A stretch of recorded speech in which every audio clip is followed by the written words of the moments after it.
Iran या तो खुद बेवकूफ़ है या फिर दुनिया को बेवकूफ़ बनाने की कोशिश करता है। दुनिया को तो क्या ही बनाएगा, वो बेवकूफ़ बनाता है अपने कुछ प्यादे देशों को, जैसे सीरिया, लेबनान, यमन आदि। 200 से ज़्यादा मिसाइलें ईरान इज़राइल पर दागता है और मौतें होती है सिर्फ़ एक, वो भी किसी इज़राइली नागरिक की नहीं, एक फ़िलिस्तीनी नागरिक की। और ईरान अपना बड़बोलापन दिखा रहा है कि हमने बदला ले लिया नसरल्ला का और इस्माइल हानिया के मौत का। ये किस तरह का बदला है? 200 मिसाइलों के हमलों ने सिर्फ़ एक फ़िलिस्तीनी नागरिक की ही जान ली और इज़राइल का कुछ नहीं बिगड़ सका। 6 महीने के अंदर ये दूसरा अटैक है। पहले अटैक में भी किसी इज़राइली के मारे जाने की खबर नहीं थी। ईरानी बहुत अच्छे से जानते हैं कि इज़राइल बदला तभी लेता है जब उसके नागरिकों की मौत होती है। तो ईरान अटैक ही ऐसे करता है कि इज़राइल के नागरिकों की मौत ही ना हो और दुनिया को दिखाने के लिए भी हो जाए कि हमने मिसाइलों की बरसात कर दी इज़राइल पे। ईरान ये भी बहुत अच्छे से जानता है कि इज़राइल का आयरन डोम एक्टिव होता है और साथ में एयर डिफेंस सिस्टम अमेरिका का, ब्रिटेन का, दोनों का ही इज़राइल के फ़ेवर में काम करते हैं। तो उनका मिसाइल या तो किसी मिलिट्री बेस पे दागते हैं वो या फिर किसी खाली जगह को टारगेट बनाते हैं और उन मिसाइलों को इज़राइल की डिफेंस सिस्टम, अमेरिका की, यूके की डिफेंस सिस्टम इंटरसेप्ट कर लेती है।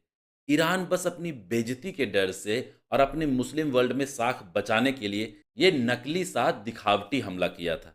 अगर युद्ध लड़ना है तो ईरान अपने जेट फाइटर्स लेके इज़राइल के हवाई सीमा के अंदर घुसे और बम बरसाए सिविलियन एरियाज़ पे। लेकिन एक बात है, बेशक ये ईरानी हमला एक दिखावा हो, लेकिन अब इजरायल युद्ध में एक टर्निंग पॉइंट आ गया है। ईरान के इजराइल पर हमला करने से इजराइल अब तक जो युद्ध लड़ रहा था, वह एक बराबरी का युद्ध नहीं कहा जा सकता था। जिन भी देशों से या जिस भी आतंकवादी संगठनों से इजराइल लड़ रहा था, उन संगठनों से या फिर उन देशों से इजराइल काफ़ी ज़्यादा मजबूत था। लेकिन ईरान के हमला करने से इस युद्ध में एक टर्निंग पॉइंट तो आ ही गया है। मिडिल ईस्ट में ईरान ही है जो इजराइल को टक्कर दे सकता है। लेकिन अगर इजराइल के साथ अमेरिका आ जाता है, तो फिर ईरान दूर-दूर तक नहीं टिकता और ईरान के साथ आने वाला अभी कोई भी देश ऐसा नहीं दिख रहा, जो ईरान के साथ खड़ा हो सके। रूस ईरान को फ़ेवर करता है। रूस अभी खुद यूक्रेन के साथ युद्ध में उलझा हुआ है और चीन इस तरह के युद्ध में कभी भी ईरान का साथ नहीं देगा। ईरान ने तो हमला शुरू कर दिया, लेकिन अब अगर कॉन्सिक्वेंसेज़ की बातें करें, तो कुछ कॉन्सिक्वेंसेज़ बहुत साफ-सुथरे दिख रहे हैं कि अगर ये युद्ध आगे बढ़ा और अमेरिका भी इस युद्ध में कूदा, तो ईरान के साथ पूरे मिडिल ईस्ट का समीकरण बिगड़ जाएगा। जिस वक़्त अमेरिका को लग जाएगा कि इज़राइल युद्ध में पिछड़ सकता है, अमेरिका पूरी तरह से युद्ध में कूद जाएगा। तो इस बात से इनकार तो नहीं किया जा सकता कि अमेरिका अगर फुल पोटेंशियल से युद्ध लड़ लिया, तो ईरान को वो पाषाण काल में पहुँचा देगा। ईरान का जितना युद्ध बजट होगा, उससे कई गुना ज़्यादा असला-बारूद अमेरिका अफ़गानिस्तान में छोड़कर चला गया था। अगर आपको याद हो 2021 में जब तालिबान अफ़गानिस्तान में आया था, तो अमेरिका अपने असला-बारूद वहीं छोड़कर चला गया था और वो कई गुना ज़्यादा होंगे ये ईरान के युद्ध बजट से।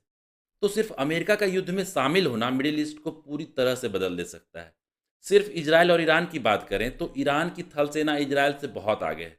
लेकिन इस युद्ध में थल सेना का कोई रोल ही नहीं है। 2000 किलोमीटर से ज़्यादा का डिस्टेंस है ईरान और इज़राइल के बीच। इस युद्ध में ज़्यादा रोल होगा एयर फ़ोर्स का और एयर फ़ोर्स इज़राइल का ईरान से बहुत ज़्यादा ताकतवर है। युद्ध के परिणाम इस बात पे डिपेंड करेंगे कि अमेरिका इस युद्ध में कितनी ताकत से उलझता है। अगर युद्ध सिर्फ इजराइल और ईरान के बीच में हो, तो इजराइल आसानी से नहीं जीत पाएगा। लेकिन अभी का जो जियोपॉलिटिक्स है, वो यही बताता है कि इजराइल और अमेरिका सिर्फ कहने के लिए दो अलग-अलग देश हैं। अगर युद्ध बढ़ेगा, तो अमेरिका इस युद्ध में ज़रूर कूदेगा और इसमें अमेरिका का एक पर्सनल इंटरेस्ट भी है। अमेरिका की निगाहें ईरान के न्यूक्लियर प्रोग्राम पे बहुत पहले से है। अमेरिका का सबसे पहला टारगेट ईरान का न्यूक्लियर प्रोग्राम ही होगा। और दूसरी तरफ आयतुल्लाह खुमैनी, ईरान का सुप्रीम लीडर, इस्माइल हानिया और नसरुल्लाह की तरह मारा जा सकता है। बहुत चांसेस बनेगा कि ईरान की जो नई नवेली पजेस्कियन सरकार है, उसका तख्ता पलट हो जाए या फिर उसे कुर्सी छोड़ना पड़े। इजराइल मिडिल ईस्ट का बेताज बादशाह हो जाएगा हमेशा के लिए। ईरान का कहना है कि ईरान ने लगभग 200 बैलिस्टिक हाइपरसोनिक मिसाइलों से इजराइल पर हमला किया है, लेकिन इसे कहा नहीं जा सकता कि वो हाइपरसोनिक मिसाइलें थीं। इजराइल ने ज़्यादातर तो इंटरसेप्ट कर लिया, लेकिन ये ईरान की 6 महीने में दूसरी गलती है। पहली बार जब ईरान ने मिसाइल अटैक किया था इजराइल पर, तो इजराइल ने सारे मिसाइल को इंटरसेप्ट उस टाइम भी कर लिया था। पर उसके बाद इजराइल ने कोई ख़ास जवाबी कार्रवाई नहीं की थी। यह इजराइल का गुड गेस्चर था, लेकिन शायद ईरान ने इसे इजराइल की कमजोरी समझ ली थी और 6 महीने के अंदर ही दोबारा गलती कर दी। अब तो इजराइल जरूर रिटेलिएट करेगा और पूरी ताकत के साथ करेगा, चाहे ये फेक अटैक क्यों ना हो। ईरान की सरकार ने एक पोस्टर जारी किया है, जैसे इजराइल ने हिजबुल्ला कमांडर का एक पोस्टर जारी किया था। इस पोस्टर में टॉप पर नेतन्याहू का नाम है। वैसे पाकिस्तान ने भी नेतन्याहू को आतंकवादी डिक्लेयर किया हुआ है। तो पाकिस्तान अब किस बात का इंतजार कर रहा है? उसे भी अटैक कर देना चाहिए। मौका भी है, दस्तूर भी है।